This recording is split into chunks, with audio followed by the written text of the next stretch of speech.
US market fall, Nasdaq fall, Dow Jones fall, US market fall down. చూడండి friends, so live market చూద్దాం. So నేను చూపిస్తాను. US మార్కెట్లు అయితే ఘోరంగా పడుతూ ఉన్నాయి. ఎస్పెషల్లీ నాస్డాక్ అయితే కనుక 3.4% దాకా పడింది. అంటే అరౌండ్ 4% పడటం అంటే జోక్ కాదు. మరి దాని ఇంపాక్ట్ రేపటి ఇండియన్ స్టాక్ మార్కెట్ మీద ఎలా ఉంటుంది? సో మనం అనుకున్నట్లే, అంటే ఎస్టర్డే వీడియోలో మనం అనుకున్నట్లే, సో ఇండియన్ స్టాక్ మార్కెట్ మరోసారి ఏంటంటే పులిహార అవబోతుంది, సోంపాపిడి అవబోతుంది. సో దాని గురించి, సో నిఫ్టీ, బ్యాంక్ నిఫ్టీ యొక్క కీ లెవెల్స్ గురించి వీడియోలో డిస్కస్ చేద్దాం. అలాగే మీరు థంబ్నెయిల్లో చూశారు కదా, జియో ఫినాన్స్ కానీ, రిలయన్స్ కానీ, సుబ్రోస్, జెన్సోల్, ఇన్ఫోసిస్, బిఎస్సి, సో ఇత్యాది థింగ్స్ ఏదైతే మనం మెన్షన్ చేశామో అవన్నీ కూడా వీడియోలో ఎక్స్ప్లెయిన్ చేస్తాను. ఓపిక్గా వీడియోని చూడండి అని చెప్పి చెప్తాను. చూడండి సార్, వీడియోలోకి వెళ్ళే ముందు సో మన ఛానల్ వీడియోని లైక్ చేయడం అనేది మన జన్మ హక్కు, కాబట్టి వీడియోని లైక్ చేద్దాం. సో అలాగే కొత్తగా వాచ్ చేసే వాళ్ళని నేను సబ్స్క్రైబ్ చేయమని నేను చెప్పను. సో ఎందుకంటే ఒక 2-3 వీడియోస్ మన ఛానల్లో చూస్తే నచ్చి ఆటోమేటిక్గా సబ్స్క్రైబ్ చేస్తారు. చూడండి సార్, స్క్రీన్ మీద ఏంటంటే నాస్డాక్ యొక్క చార్ట్ చూస్తున్నాము. సో నాస్డాక్ అంటే టెక్ స్టాక్స్. సో యుఎస్లో డౌ జోన్స్, నాస్డాక్, అలాగే ఎస్ఎన్పి ఉంటాయి కదా. మనకి నిఫ్టీ, సెన్సెక్స్ ఎట్లాగో వాళ్ళకి 3 ఇండెక్స్లు ఉన్నాయి. నాస్డాక్ ఏంటంటే టెక్నికల్ స్టాక్స్ అనమాట. సో 3.36% నేను వీడియో చేస్తున్నప్పుడు 835 అరౌండ్ అవుతూ ఉంది. సో అంటే 3.5% కరెక్షన్ అంటే జోక్ కాదు, అది చాలా డ్రాస్టిక్ ఫాల్, ఘోరం అని చెప్పచ్చు. ఒక్క డేలో అంటే క్లోజింగ్ టైంకి ఎలా ఉంటుందని మనం చెప్పలేం, కానీ సో క్లోజింగ్ టైంకి అయితే రెడ్డే. ఓవరాల్గా ఏంటంటే డౌన్ ట్రెండ్ అనేది అక్కడ యుఎస్ మార్కెట్లో కొనసాగుతూ ఉంది. సో అయితే మరి దీని ఇంపాక్ట్ అంటే ఇలా పడటానికి కారణం ఏంటంటే టారిఫ్స్ యొక్క అన్సర్టెనిటీ అనేది చెప్తాను. సో ఫెడ్ కామెంట్స్ గురించి మనం ఇందాక వీడియోలో డిస్కస్ చేసాం. మరొకసారి చెప్పాలంటే ఫెడ్ ఎకానమీ స్ట్రాంగ్గానే ఉంది, ఎక్సెప్ట్ ఏంటంటే ఈ టారిఫ్స్ అన్సర్టెనిటీ ఇష్యూ అనేది ఫెడ్ వాళ్ళు కామెంట్ చేశారు. యుఎస్ మార్కెట్లు ఏంటంటే ఆల్ టైమ్ హైలోకి వెళ్ళటం, రీసెంట్గా ఆల్ టైమ్ హైకి మళ్ళీ దాన్ని క్రాస్ చేయడానికి పలుమార్లు ప్రయత్నించి దాని తర్వాత ఏంటంటే ప్రాఫిట్ బుకింగ్లో భాగంగా సెల్ ఆఫ్ అనేది హెవీగా జరుగుతూ ఉంది. అలాగే యుఎస్ మార్కెట్లో ఫాల్ జరగడం అనేది శుభసూచకం. ఎందుకంటే ఎన్నాళ్ళు మన మార్కెట్ బాగోలేదు, వాళ్ళు పైకి ఎగబాగుతున్నారు అనే వర్రీ అయితే ఉండేది కదా, ఇప్పుడు అది లేదు కదా. సో అలా అని కాదు, సో మనకి సెక్టోరియల్ రొటేషన్ ఎట్లాగో ఏంటంటే స్టాక్ మార్కెట్లో కూడా ఏంటంటే వాల్యుయేషన్ని బేస్ చేసుకొని కంట్రీలో ప్రాఫిట్ బుకింగ్లు అనేది చేసుకుంటూ ఉంటారనమాట. సో మనం చూస్తూ ఉన్నాము యుఎస్ మార్కెట్లో ప్రాఫిట్ బుకింగ్ జరగటం, అలాగే చైనాలో, యూరోప్లో ఇట్లాంటి వాటిలో స్లోగా ఇన్వెస్ట్మెంట్స్ చేయడం చూస్తూ ఉన్నాం. దాని ఇంపాక్ట్ అలాగే ఏంటంటే ఇండియన్ స్టాక్ మార్కెట్ ఆల్రెడీ పడింది కదా. సో త్వరలోనే బోటమ్ అవుట్ ఉంది, దాని గురించి నేను చెప్తాను వీడియోలో. త్వరలోనే ఇండియన్ స్టాక్ మార్కెట్కి ఎఫ్ఐస్ తిరిగి వచ్చే పాసిబిలిటీస్ పుష్కలంగా ఉన్నాయి అనేది సుస్పష్టంగా అయితే కనుక అర్థమవుతుంది. ఓవరాల్గా ఎకానమిక్ కండిషను, మన ఎకానమిక్ కండిషన్స్ ఇవన్నీ కూడా చూసి చెప్తున్నాను. చూడండి ఫ్రెండ్స్, మనం నిఫ్టీ యొక్క చార్ట్ చూస్తున్నాము. సో నిఫ్టీ యొక్క చార్ట్ చూస్తున్నాము. సో ఆల్రెడీ మనం డిస్కస్ చేసుకున్నాం మంత్లీ చార్ట్లో ఏంటంటే నిఫ్టీ యొక్క కీ లెవెల్ 21,135, 19,832. ఇక్కడ ఎఫ్ఐ ఏరియా ఉంది కాబట్టి వాళ్ళ మధ్యలో ఉన్న లెవెల్ అని 3-4 మంత్స్ నుంచి మనం చూస్తున్న లెవెలే. మంత్లీ చార్ట్లో ఈ లెవెల్ ఉన్నంత మాత్రాన కరాఖండిగా ఈ లెవెల్కి వచ్చేస్తుందని మనం చెప్పలేము. ఎందుకనంటే చాలాసార్లు రాబోయి మళ్ళీ పైకి వెళ్ళిపోయింది మార్కెట్. కానీ సో కంటిన్యూగా 4 మంత్స్ పడటం, అలాగే ఆ లెవెల్ క్లోజ్గా మార్కెట్ ఉండటం, వచ్చే పాసిబిలిటీస్ ఎక్కువ ఉన్నాయి అనేది మనం రీసెంట్ వీడియోస్లో కూడా డిస్కస్ చేసుకున్నాం. ఎస్టర్డే వీడియోలో కూడా మీకు క్లియర్ కట్గా మనం వీడియోలో ఎక్స్ప్లెయిన్ చేశాను థింగ్ అంతా. సో మరొకసారి చెప్తాను చూడండి. సో డే చార్ట్లో ఏంటంటే సో మనకి కనిపిస్తున్న ఇది షార్ట్ కవరింగ్ ర్యాలీ అని చెప్పాను. చాలామంది ఏంటంటే బోటమ్ అవుట్ అయింది అనుకున్నారు. చూడండి సార్, బోటమ్ అవుట్ అయితే ఆ కథ వేరే ఉంటుంది. సో మీకు ఇంకొక రోజు క్లియర్గా చెప్తాను. ఆ బోటమ్ అవుట్ అయితే ఏంటంటే వోల్టాలిటీ ఉంటుంది. ఆ బోటమ్ అవుట్ అయిన ఏరియా ఉంటుంది, అక్కడ 1 డే అప్, 1 డే డౌను, అక్కడ వోల్టాలిటీ ఉంటుంది. సో అలాంటిది ఏదన్నా ఉందా? లేదు. సో అర్థమవుతుంది కదా, అలాంటి వోల్టాలిటీ లేదు. చూడండి, ఇలా డ్రాపు, ఇలా క్లియర్ కట్గా ర్యాలీ వచ్చిందంటే మళ్ళీ ఏంటంటే లోస్ బ్రేక్ చేస్తారని అర్థం. పాజిబిలిటీ అనేది ఎక్కువ ఉంటుంది. అలాగే వోల్టాలిటీ లేకుండా క్లియర్ కట్ ర్యాలీ వచ్చింది కాబట్టి ఏ క్షణమైనా పులిహార అవ్వచ్చు అని మనం మాట్లాడుకున్నాం. సో అది ఇవాళే జరిగింది. సో రేపు ఓపెనింగే గ్యాప్ డౌన్ అవుతుంది కాబట్టి చాలా జాగ్రత్తగా ఉండాలి. సో మనకి అలాగే ఏంటంటే 12న సిపిఐ డేటా వస్తుంది, ఈవినింగ్ వస్తుంది కాబట్టి 11th 12th 2 ట్రేడింగ్ సెషన్స్ ఉన్నాయి కాబట్టి ఈలోపు ఈ లో వైపు వెళ్ళే అవకాశాలు ఉన్నాయి. ఈ వైపు అంటే ఈ లోపే లో కట్ అవుతుందని నేను చెప్పలేను, కానీ ఈ వైపు వెళ్ళే అవకాశాలు అయితే కనుక పుష్కలంగా ఉన్నాయి అనేది చెప్తాను.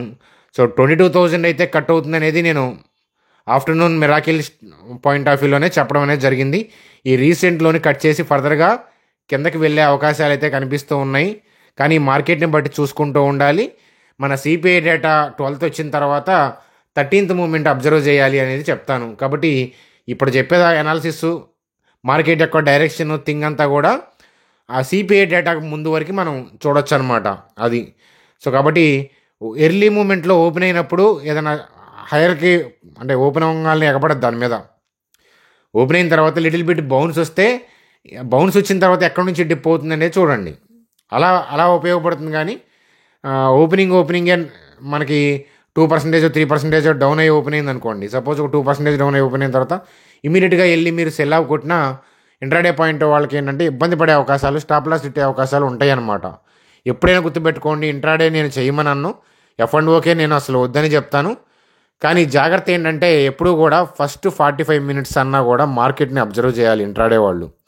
అలాగేంటంటే మీకు ఫస్ట్ హాఫ్ కన్నా మీరు ఫస్ట్ హాఫ్ ఎగబడతారు, కానీ 2 to 3:30 అనేది ప్రొఫెషనల్ ట్రేడర్స్ చేసే సమయం. అది మీకు ఎఫ్ఐ యాక్టివిటీ ఎక్కువ ఉంటుంది కాబట్టి 2 to 3:30 పాయింట్ ఆఫ్ వ్యూలో పాసిబిలిటీ చూడండి. అప్పుడు ఎందుకంటే మీరు మార్నింగ్ ఓపెనింగ్ వెళ్తే ఏంటంటే ఇరక్కపోతారు. మీకు ఆల్రెడీ మూమెంట్ వేరే వైపు వెళ్తుందని తెలిసినా కూడా మీ పొజిషన్ కాపాడుకోలేరు. కానీ 2 to 3:30 ఏంటంటే ఒక ఆల్రెడీ ఆ వోల్టాలిటీ అంతా పోయి 2 తర్వాత ఏంటంటే ఎక్కువ వాల్యూమ్తో ఒకవైపు వెళ్ళే పాసిబిలిటీస్ కనిపిస్తూ ఉంటాయి. అట్లాంటివి చూడమని చెప్తాను. చూడమని ఏదైనా కానీ మనం అనుకున్న డౌన్ డైరెక్షన్ కంటిన్యూ అవుతుంది, పులిహార అనేది సో నిజమైందని చెప్తాను. సో నిన్నటి వీడియోలో చాలామంది కామెంట్స్ చూశాను నేను, బోటమ్ అవుట్ అయింది, నువ్వేందో అలా చెప్తున్నావు ఇట్లా అంటుంటారు. సో అది తప్పు కాదు, ఎందుకంటే వాళ్ళకున్న ఫీలింగ్ అది మార్కెట్ పెరుగుతుందని.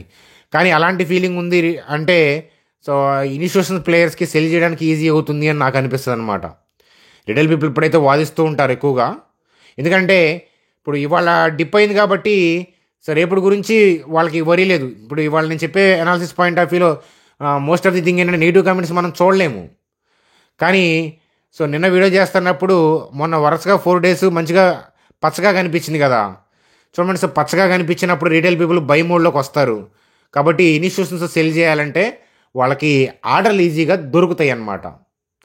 చూడండి, సో స్టాక్ మార్కెట్లో news updates, major events market మూవ్మెంట్ని గమనాన్ని మారుస్తూ ఉంటాయి, గమనాన్ని నిర్దేశిస్తాయి.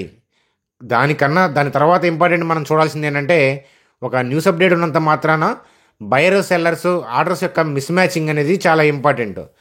చూడండి, కంటిన్యూగా పడుతున్నప్పుడు రీటైల్ పీపుల్ కూడా సెల్ మోడ్లోకి వస్తే ఆర్డర్లు ఎగ్జిక్యూట్ కావు. అందుకని ఏంటంటే మధ్యలో ఇలాంటి షార్ట్ కవరింగ్స్ అనేవి చేసుకొని ప్రాఫిట్ బుకింగ్ చేసుకుంటారు. ఎగ్జాంపుల్ చెప్పాలి అని అంటే ఇలా ఒక 10,000 లాట్స్ సెల్ చేశారనుకోండి, ఒక 2,000 3,000 లాట్స్ కవర్ చేసి ప్రాఫిట్ బుకింగ్ చేసుకుంటారు. మళ్ళీ ఏంటంటే ఆ వచ్చిన డబ్బులు వాళ్ళ దగ్గర ఉన్న మనీతో ఏంటంటే సెల్ ఆఫ్ చేసుకుంటూ వెళ్తారు. సో మీరు ఎన్ని సంవత్సరాలు స్టాక్ మార్కెట్లో ఉన్నా ఇదే జరిగి తీరుతుంది. ఇనీషియల్ డేస్లో నేను కూడా సపోర్ట్ రెసిస్టెన్స్ అది కట్ అయ్యి ఆ పైకి వెళ్తే పాజిటివ్, ఇది కట్ అయ్యి కిందకి వెళ్తే చూడండి సార్ 22,000 కట్ అయితే నెగిటివ్ అంటాను. What is the use? 22,000 cut అయినాక మనం ఏమి అక్కడ నాట్లేయాలా? సో అలాగే 25,000 పైన క్లోజ్ అయితే పాజిటివ్ అంటారు. 25,000 పైన క్లోజ్ అయిన తర్వాత మనం ఏం చేయాలి? చూడండి సార్ 25,000 పైన క్లోజ్ అయినా అదేమో అలా వెళ్ళట్లేదు. సో 22,000 చూడండి, ఈ లోస్ కట్ అయిన తర్వాత మళ్ళీ ఏంటంటే స్ట్రక్అప్ అయిపోద్ది. ఎప్పుడైతే న్యూస్ లోస్ కట్ అయినాక కొంచెం దూరం కిందకి వెళ్ళి మళ్ళీ షార్ట్ కవరింగ్ చేస్తారు.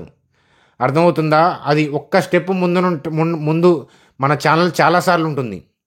ప్రతిసారి అని నేను చెప్పలేను, కానీ అట్లీస్ట్ 40-50% ఆఫ్ ది టైమ్సెస్లో మనం ఏంటంటే మార్కెట్ని అసెస్ చేయగలుగుతాం. కానీ ముందుగా మనం అసెస్ చేయడం వల్ల చాలామందికి రీచ్ అవ్వట్లేదు మన ఛానల్, అంతకంటే ఏం లేదు. కానీ రీచ్ అయిన వాళ్ళు ఏంటంటే మోస్ట్ ఆఫ్ ది పీపుల్ ఏంటంటే మార్కెట్లో అనుభవం ఉన్నవాళ్ళు, చాలా దెబ్బలు తిన్నవాళ్ళు, చాలా నిదానంగా మన ఛానల్ అయితే ఖచ్చితంగా నచ్చుతుంది అని చెప్పడంలో సందేహం లేదు. అది ఫ్రెండ్స్ నిఫ్టీ యొక్క అనాలిసిస్. చూడండి ఫ్రెండ్స్, జియో ఫినాన్స్ యొక్క థింగ్ మనం స్క్రీన్ మీద చూస్తుంది. చాలాసార్లు మనం డిస్కస్ చేసాము. 202 కట్ అయితే కనుక రిమైండ్ చేయండి అని చెప్పాను. సో 202 కట్ అయిన తర్వాత బౌన్స్ వచ్చింది, కానీ అది షార్ట్ కవరింగ్ ర్యాలీ లాగే కనిపించింది. కాబట్టి న్యూ లో కోసం చూస్తున్నాను. జియో ఫినాన్స్ స్టిల్ హై పీఈలో ఉంది, అందువల్ల ఏంటంటే న్యూ లో కోసం చూస్తున్నాను. 180 190 ఆ పాయింట్ ఆఫ్ వ్యూలోకి వచ్చినప్పుడు ఒకసారి మనం అబ్జర్వ్ చేద్దాము లెవెల్స్.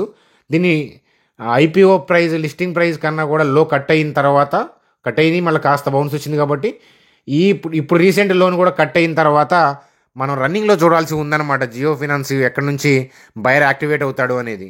కాబట్టి కాస్త వెయిటింగ్ అనేది రిక్వైర్డ్. మన సబ్స్క్రైబర్స్కి ఏంటంటే నేను ఎప్పుడు వీడియో చేస్తానో అప్పుడు జియో ఫినాన్స్ గురించి ఇంపార్టెన్స్ ఉంటే కనుక ఖచ్చితంగా వీడియోస్లో అప్డేట్ చేయడం అనేది జరుగుతుంది. చూడండి ఫ్రెండ్స్, అలాగే జెన్సోల్ ఇంజనీరింగ్ గురించి. సో వాళ్ళు 4.43 lakh వారెంట్స్ని ఈక్విటీ షేర్స్గా ఏంటంటే కన్వర్షన్ చేశారనమాట. అది ఒక న్యూస్ అప్డేట్ లాగా చూడండి అని చెప్తాను. చూడండి ఫ్రెండ్స్, అలాగే రిలయన్స్కి సంబంధించి న్యూస్ అప్డేట్ మనకి ఇక్కడ కనిపిస్తూ ఉంది. సో ఏంటంటే రిలయన్స్కి సంబంధించి మోర్గాన్ స్టాన్లీ వాళ్ళు టాప్ పిక్గా పిక్ చేసుకొని ఇక్కడ నుంచి 29% అప్ సైడ్ వెళ్తుందనే పాయింట్ ఆఫ్ వ్యూలో మాట్లాడుతున్నారు. సో రిలయన్స్ యొక్క చార్ట్ చూపిస్తాను పదండి. చూడండి సార్, రిలయన్స్ పాయింట్ ఆఫ్ వ్యూలో రీసెంట్ లోస్లో చాలాసార్లు మాట్లాడాను. ఇలా గ్యాప్తో బయింగ్ జరుగుతుందంటే ఇన్స్టిట్యూషన్స్ ప్లేయర్స్ యాక్టివేట్ అయ్యారని అర్థం. నిఫ్టీ వల్ల డిప్ అయితే అవ్వచ్చేమో, కానీ ఇది రీసెంట్ లోస్ కట్టే అవకాశాలు చాలా తక్కువ ఉన్నాయి. అవన్నీ నేను చెప్పలేను, కానీ ఖచ్చితంగా తక్కువ ఉన్నాయి. కాబట్టి ఈ గ్యాప్లో కనుక మళ్ళీ నిఫ్టీ ఫాల్ వల్ల ఈ గ్యాప్స్లో ఈ ఏరియాలోకి వస్తే కనుక మరొకసారి నేను వీడియోస్ ద్వారా నా వ్యూ అనేది ప్రజెంట్ చేస్తాను. వాల్యుయేషన్ పాయింట్ ఆఫ్ వ్యూలో రీజనబుల్గా అండర్ వాల్యుయేషన్స్లోనే ఉంది. ఒకసారి మీ ఫైనాన్షియల్ అడ్వైజర్ని ఒకసారి టచ్ చేయండి అని చెప్తాను రిలయన్స్ గురించి. చూడండి, అలాగే బీఎస్సీ స్టాక్ గురించి నోవామా వాళ్ళు ఏంటంటే మనకి బై అని చెప్తున్నారు, కానీ బీఎస్సీ గురించి టార్గెట్ ప్రైస్ని 30% కట్ చేశారంట. సో ఒకసారి అది కూడా అబ్జర్వ్ చేయండి. అలాగే ఏంటంటే ఇన్ఫోసిస్కి సంబంధించి సిఎల్ఎస్ఏ వాళ్ళు ఏంటంటే వాల్యుయేషన్స్ అట్రాక్టివ్గా ఉన్నాయి, డిమాండ్ పాయింట్ ఆఫ్ వ్యూలో ఇవన్నీ చూస్తా ఏంటంటే అప్గ్రేడ్ చేశారు. ఇన్ఫోసిస్కి సంబంధించిన న్యూస్ అప్డేట్గా చూడండి అని చెప్తాను. అలాగే జొమాటోకి సంబంధించి ఏంటంటే కార్పొరేట్ ఎంటిటీ నేమ్ అనేది ఎటర్నల్ అని మారుస్తున్నారు. కానీ యాప్లోనూ మీకు కనిపించేది ఆ జొమాటో వాళ్ళు వచ్చినప్పుడు వాళ్ళ షర్ట్ మీద ఆ పేరు అనేది జొమాటోగానే ఉంటుంది. అర్థమవుతుందా? కార్పొరేట్ ఎంటిటీ నేమ్ అనేది ఎటర్నల్ అని మారుస్తున్నారనమాట. సో అది షేర్ హోల్డర్స్ అప్రూవ్ చేశారు. సో అది అప్డేట్గా చూడండి అని చెప్తాను. యాప్ నేమ్ అంత ఈజీగా చేంజ్ చేయరు. అది చేస్తే ఏంటంటే అటర్ బ్లాక్ అవుద్ది, అందుకని అంత ఈజీగా చేంజ్ చేయరు. కాబట్టి కార్పొరేట్ నేమ్ చేంజ్ అనమాట జొమాటో. అది న్యూస్ అప్డేట్గా చూడండి. సార్, వీడియో ఫర్దర్గా చూసే ముందు ఇప్పటిదాకా మనం చెప్పిన థింగ్ అంతా నచ్చితే లైక్ చేయండి, అలాగే సబ్స్క్రైబ్ చేయడం మర్చిపోవద్దు. సో అలాగే ఏంటంటే నేను 15 years టీచింగ్లో ఉన్నాను, కాబట్టి సమ్ టైమ్స్ ఏంటంటే థ్రోట్ ఇష్యూస్ వల్ల గ్యాప్స్ ఇస్తూ ఉంటాను. సో ఇలా ఇష్యూస్ ఉన్నప్పుడు ఏంటంటే ఇక నేను తగ్గిస్తూ ఉంటాను అన్నమాట వీడియోస్, కానీ ఇంపార్టెన్స్ ఉన్నప్పుడు చేస్తూ ఉంటాను. టెలిగ్రామ్ గ్రూప్ ద్వారా నా అప్డేట్స్ ఇచ్చే ప్రయత్నం అనేది చేస్తానన్నమాట. సో ఒకప్పుడు అంటే తెలుగులో కానీ మామూలుగా ఇంగ్లీష్ హిందీ ఛానల్స్లో ఉండేలే, కానీ తెలుగులో అంత తక్కువ ఛానల్స్ ఉండేవి కోవిడ్ టైంలో మనం స్టార్ట్ చేసినప్పుడు. కానీ ఇప్పుడు చాలా ఉన్నాయి కదా. కాబట్టి ఏంటంటే మీరు న్యూస్ అప్డేట్స్ ఎక్కడైనా చూడొచ్చు, అనాలిసిస్ కూడా చాలా చోట్ల బాగుంటాయి అన్నమాట. మీరు చూడొచ్చు అనమాట. మన ఛానల్ నా కోసమే వెయిట్ చేయాలనేమి లేదు, అది ఒకసారి మీరు గమనించండి. సో అర్థం చేసుకుంటారని ఆశిస్తున్నాను. ఇన్ని సంవత్సరాలు నన్ను ఆదరించినందుకు, సబ్స్క్రైబ్ చేసి మీ మీ పాయింటర్స్ ఇచ్చినందుకు, ఏదన్నా కానీ ఓవరాల్గా ఏంటంటే నాకు మిస్ అయ్యే బుద్ధి కాదు, కానీ కొన్నిసార్లు ఏంటంటే తప్పదన్నమాట. భవిష్యత్తులో థింగ్స్ అన్నీ బాగుంటాయి ఏంటంటే రెగ్యులర్గా వీడియో చేసే ప్రయత్నం చేస్తాను, లేదా అప్పుడప్పుడన్నా వీడియో చేసే ప్రయత్నం చేస్తాను. అర్థం చేసుకుంటారని ఆశిస్తున్నాను. అలాగే మీకు డీమ్యాట్ అకౌంట్ లేకపోతే కనుక మన వీడియో కింద డిస్క్రిప్షన్లో ఏంజెల్ లింక్ ఇచ్చాను, చూడండి. అకౌంట్ ఓపెన్ చేసుకోండి, ఐడిని మా టీం నెంబర్కి పంపించండి. అప్పుడప్పుడు వెబినార్ల ద్వారా ఇంటరాక్ట్ అవుతూ ఉంటాను. మీరు అందువల్ల ఏంటంటే మీరు ఐడి క్రియేట్ చేసిన తర్వాత మన లింక్ ద్వారా ఐడిని మాత్రం మా టీం నెంబర్కి పంపించడం మర్చిపోవద్దని చెప్తాను. 10 minutesలో అకౌంట్ ఓపెన్ అవుతుంది. పర్ ట్రేడ్ 20 rupees మాత్రమే ఛార్జ్ చేస్తున్నారు. యాప్ ఇంటర్ఫేస్ అన్నీ కూడా బాగుంటాయి అన్నమాట. సో అది ఒకసారి చూడండి అని చెప్తాను. చూడండి సార్, సుబ్రోస్ గురించి. సో ఈ ఏసీ మ్యానుఫ్యాక్చరింగ్ కంపెనీ గురించి చాలాసార్లు మనం డిస్కస్ చేశాము. సో 480 to 377 ఆ లెవెల్కి వచ్చే పాసిబిలిటీస్ తక్కువ అనుకున్నాము, కానీ ఇప్పుడు వచ్చే పాసిబిలిటీస్ కనిపిస్తున్నాయి. ఎందుకనంటే ఎర్నింగ్ వల్ల కాదు, ఎర్నింగ్స్ అంతా బాగున్నా స్టాక్ నిఫ్టీ వల్ల పడిపోతూ ఉంది. కాబట్టి ఒక్కసారి 480 to 377కి వస్తే కనుక సో ఖచ్చితంగా గట్టిగా మీ ఫైనాన్షియల్ అడ్వైజర్ని ఒకసారి అడగండి అని చెప్పి చెప్తాను. ఎందుకనంటే బిజినెస్ డ్రాప్ అవ్వాలి. ఈ మిడ్ అండ్ స్మాల్ క్యాప్స్ కానీ లార్జ్ క్యాప్స్ కానీ చాలా థింగ్స్ Q2 Q3లో బిజినెస్ డ్రాప్ అయింది కానీ సుబ్రోస్ అవ్వలేదు. వాళ్ళ బిజినెస్ గురించి వాళ్ళ డేటా గురించి నేను చాలాసార్లు చెప్పాను, భవిష్యత్తు వీడియోస్లో కూడా చెప్తానమాట. కీ లెవెల్కి దగ్గరగా ఉంది. ఈ లెవెల్కి వస్తే మాత్రం మీరు వీడియోలో కామెంట్ చేసినా, నాకు మెయిల్ చేసినా, వీడియో ద్వారా కానీ మన టెలిగ్రామ్ గ్రూప్లో చూడండి సార్, టెలిగ్రామ్ గ్రూప్లో అన్నా ఉండండి. మన ఛానల్ నిజంగా ఇంపార్టెంట్, పనికొస్తుంది, ఇన్ని సంవత్సరాలు మీకు ఎంతో కొంత హెల్ప్ అయిందని అనుకుంటే టెలిగ్రామ్ గ్రూప్లో అన్నా ఉండండి. ఎప్పుడైనా ఇంపార్టెంట్ అప్డేట్ ఉంటే నేను టెలిగ్రామ్ గ్రూప్లో పోస్ట్ చేస్తాను, వీడియో చేయలేకపోయినా.